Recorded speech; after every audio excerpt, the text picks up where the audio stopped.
likely heard of gluten. With the growing trend of gluten-free diets, it has a lot of people wondering, what the heck is it? More importantly, should you be eating it? Simply put, gluten is a protein found in wheat seeds, which is ground and used to make flour. According to the Celiac Disease Foundation, gluten is a general name for proteins found in wheat, rye, and barley. Gluten aids in maintaining shape and acts like glue to hold the food together. Gluten also affects the elasticity of dough and is composed of two proteins, gliadin and glutenin. Where gluten is found in wheat products, breads, baked goods, soups, pasta, cereals, sauces, and salad dressings. Gluten is found in the following barley products: malt, food coloring, soups, malt vinegar, and beer. Gluten is found in the following rye products: rye breads, such as pumpernickel, rye beer, and cereals. it's kind of like glue. It makes dough stretchy and gives bread its sponge-like properties. So why is it so bad? Well, it's not. In fact, it's neither detrimental or essential for your health, and there's very little evidence to suggest that cutting it out is the healthier choice for the average person. On the other hand, those with the chronic digestive disorder called celiac disease aren't able to eat gluten at all, and this is where some confusion may have stemmed from. If consumed, a celiac's body sees gluten as an invader and triggers an immune response which ends up damaging the small intestine. Too much of this, and their body begins to suffer major nutritional deficiencies. More recently, scientists have recognized another small proportion of the population that aren't celiac but still have gluten sensitivity. That is, they suffer similar symptoms after eating gluten like cramps, diarrhea, and bloating. In both of these cases, gluten-free food options are essential. But if you don't suffer from either, there isn't much weight to the other health claims of gluten-free diets. It's in no way a toxin as some may suggest, and gluten-free doesn't necessarily mean that food is more natural, healthier, or lower in calories. Conversely, there are some risks of cutting gluten out. While the lack of gluten itself is of no concern, the vitamins and whole grains that it's often combined with are quite important. Without supplementing them, you could be hurting your own health. On top of it all, without gluten to bind your food together, more fat and sugar are often used to make gluten-free foods more enjoyable. At the same time, the popularity and fad of gluten-free diets has created a market for these foods. Where there once was little selection, now there are gluten-free options all over the place, and that's pretty cool for those who actually need it. People are very interested in food nowadays. People who don't even cook watch cooking shows, and everyone has an opinion on what you should and shouldn't be putting into your body. Lately, I don't know if it's just here in LA, but people are very anti-gluten, which bothers me because I'm very pro-pizza, and you can't be pro-pizza and anti-gluten. So now some people can't eat gluten for medical reasons, which that I get. It annoys me, but I get it. But a lot of people here don't eat gluten because someone in their yoga class told them not to. I keep asking people about this, and I started to wonder how many of these people even know what gluten is. So we decided to find out. Gluten, in case you didn't know, and I didn't know this, is a mixture of two proteins found in wheat and some other natural grains. But here in LA, it's comparable to Satanism. So we sent a camera crew out to a popular exercise spot right up the street from us to ask people who are gluten-free a simple question: what is gluten? What is this thing you will not eat? So we're going to meet a person who doesn't eat gluten, and together we're going to guess if they know what gluten is. Are you ready? Yeah! What else do you have to do? Do you maintain a gluten-free diet? I do indeed. And what is gluten? Okay, does he know what gluten is? No! Oh, everyone says no. Well, as far as for me, how it affects my body, But what is gluten? oh, this is pretty sad because I don't know. 0 for 1. But I hate it, and I know. Next. Do you maintain a gluten-free diet? I do. What is gluten? All right, does this shirtless gentleman know it? Yes, okay. Gluten's in bread. It's a flour derivative, wheat, things like that. It's a flour derivative? Right? It's like bread, things like that, pastries. It's in those things? Yeah, it's in those things. But what is it exactly? Gluten is it's like a grain, right? I like when he coughed. It's like, I'm sorry, I have some in my throat.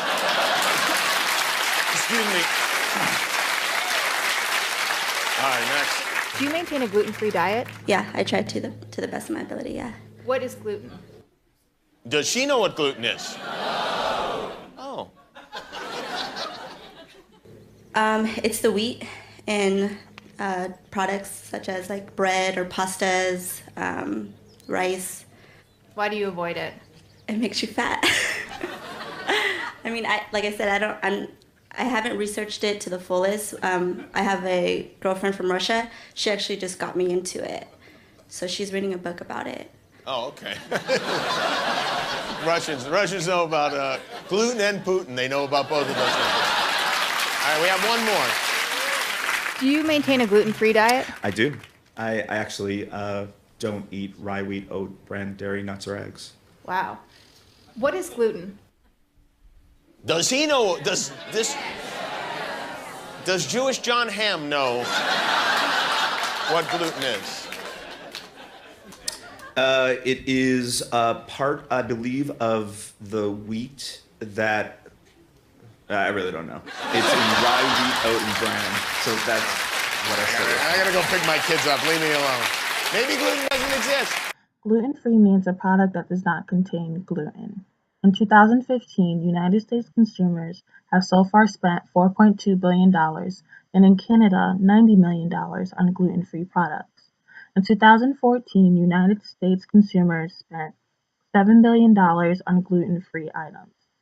On average, a family of four will spend $130 a week, which will add up to be $6,760 a year of gluten-free meals.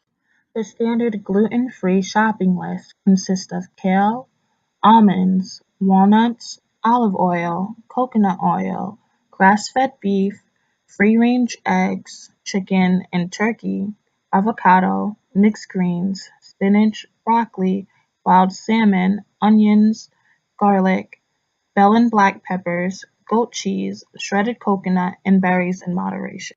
Some gluten-free recipes include tasty options such as honey nut granola, eggs benedict with zucchini pancakes, zucchini pasta with Alfredo sauce, slow-roasted salmon with mustard glaze, kale chips, cocoa berry protein shakes, chocolate coconut mousse, and so much more. A person who eats gluten-free will eat meals that have healthy fat, protein, vegetables, low-sugar fruits, and herbs, seasonings, and condiments that do not contain gluten, wheat, soy, and sugar. They also eat non-gluten grains, beans, peas, carrots, parsnips, whole sweet fruit, cow's milk and cream, cottage cheese, yogurt, sweeteners, and wine in moderation. Going gluten-free seems to be the newest dietary trend that many people are following, even if it's not mandatory for one's health. This trend was brought on by an increased number of cases of celiac disease and gluten sensitivity, also referred to as gluten intolerance. This graph shows the number of incidences from the years 1990 to 2010 of celiac disease in the United States. Being diagnosed with celiac disease or gluten sensitivity come with the same recommendation of avoiding gluten-containing foods. However, both are different in the way they affect the body.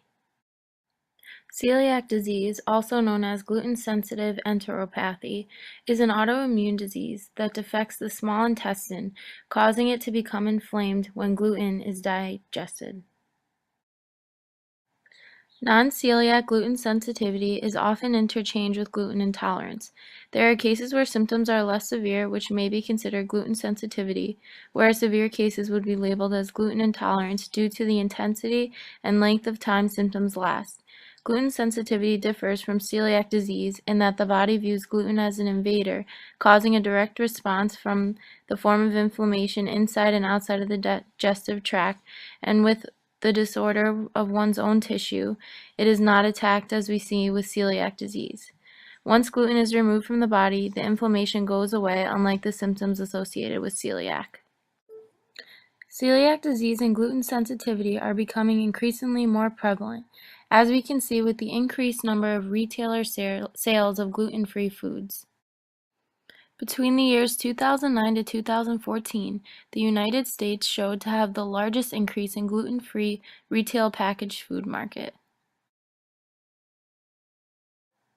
Celiac disease affects 1 in 133 Americans.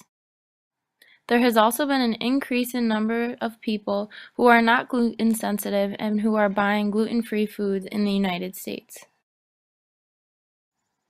This graph shows the consumers' reasons for eating gluten-free products in the United States in 2013, with the top reason being other than intolerance or sensitivity.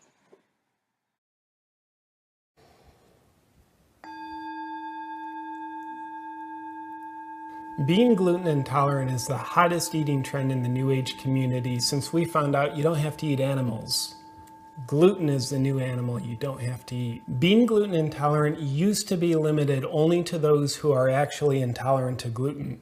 But with the cutting edge information I'm sharing with you in this video, you too can be gluten intolerant regardless if you're truly intolerant to gluten or not. Being gluten intolerant is a fantastic opportunity for you to assert your dominance on the lives of everyone around you, which helps improve your life. So if you're ready to have a ravenous appetite for impossible standards and dogmatic feelings of victimization, then let's get started on what you need to do to become gluten intolerant. Be restaurant savvy.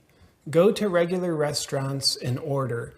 After they've brought you exactly what you've ordered, you discover there's gluten in it. This is the exact time you'll want to profess your gluten-free morals to the waiter. Is there gluten in that pizza? Yes. I didn't know that when I ordered it. I can't eat that. I'm gluten intolerant. It's a condition. You're gonna have to take that back. Tell people about your most disgusting bodily functions. Being gluten intolerant means you're entitled to tell people about the offensive things that happen to you if you eat gluten. Because they're not gluten-free, they're obligated by law to listen. I would get diarrhea on the spot. I mean, I would literally explode right now if I ate any gluten. Then I'd have bloody diarrhea every day. No, I said bloody diarrhea. What do you think I said? These don't have any gluten in them, do they? I'm starting to get a headache. I think those had gluten in them. Give expert medical advice. Once you take your gluten-free vows, you'll need to have an automatic understanding that every medical condition is caused by gluten. Depression, it's always caused by gluten. Obesity, that's 100% gluten. Every single case of cancer is caused by gluten. I swear gluten's what killed Gandhi.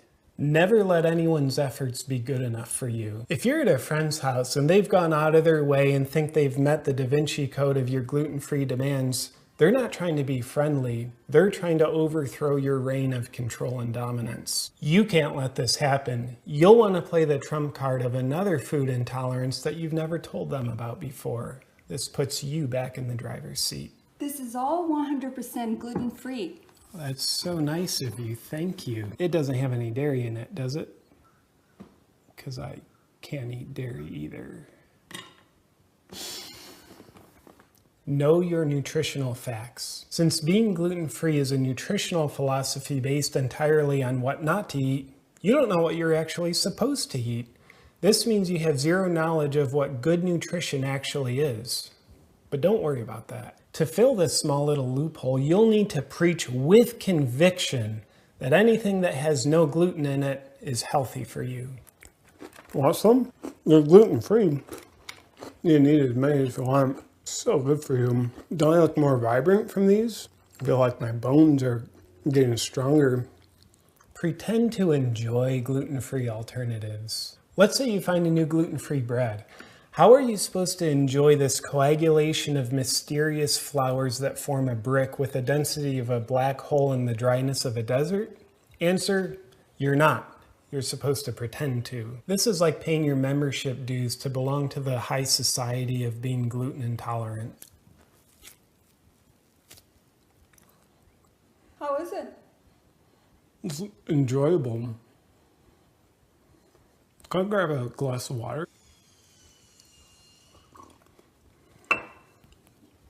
Condescendingly enjoy new gluten discoveries. When you learn of a new food that has trace amounts of gluten in it, enjoy the renewed sense of purpose that floods into your life while you sit on top of your moral high ground made out of rice flour. Did you know now they're putting gluten in potato chips? I didn't know that. Glad I'm informed. Seclusion makes gluten healthier. Understand that when no one's around, you somehow become less gluten intolerant. How does this happen? Well, based on medical evidence that's yet to be discovered, there's a direct correlation between how many people are around and how gluten intolerant you are.